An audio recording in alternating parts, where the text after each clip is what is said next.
Hello guys, what's up? For today's video, nandito tayo sa Mr. D Food House.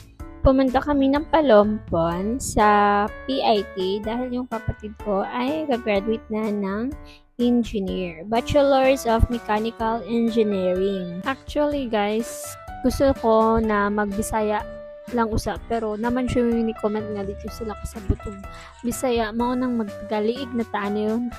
Pagkatapos naming mag-pictorials, pumunta kami sa Mr. D Food House kasi nagugutom na kami.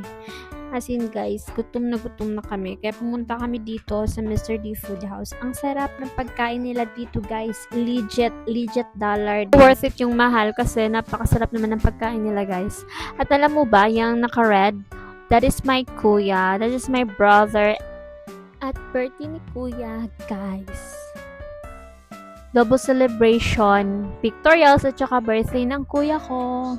To on-order namin itong sisig, halo-halo, bame, at saka pork sinigang. Busog na busog talaga ako guys. Pag nandito kayo sa Palompon at nagugutom kayo, pwede kayong pumunta dito sa Mr. D Food House.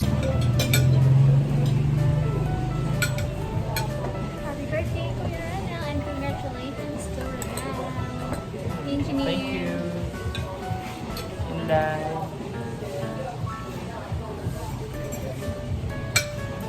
Maraming salamat talaga sa Panginoon dahil sa wakas ngayong May 30 ay makakapagtapos na rin yung kapatid ko.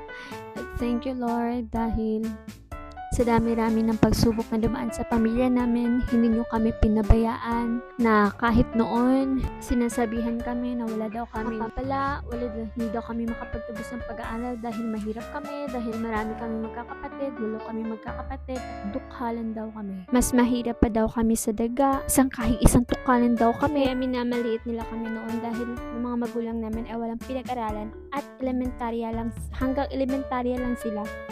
Diba? Hindi nakapagtapos yung mga magulang namin. Kaya ganun ang trato ng mga tao sa amin.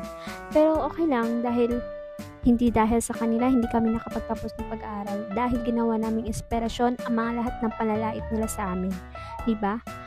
Be humble lang dahil si God ang aangat sa atin, ang magpapaangat sa atin. Diba? Lumaban lang tayo ng patas. Always be humble dahil nakikita yun ni God kung paano ka lumaban sa buhay. Kung paano ka naging mapagkumbaba at wala kang tinatapakan na tao, wala kang sinasaktan na tao, wala kang dinadown na tao.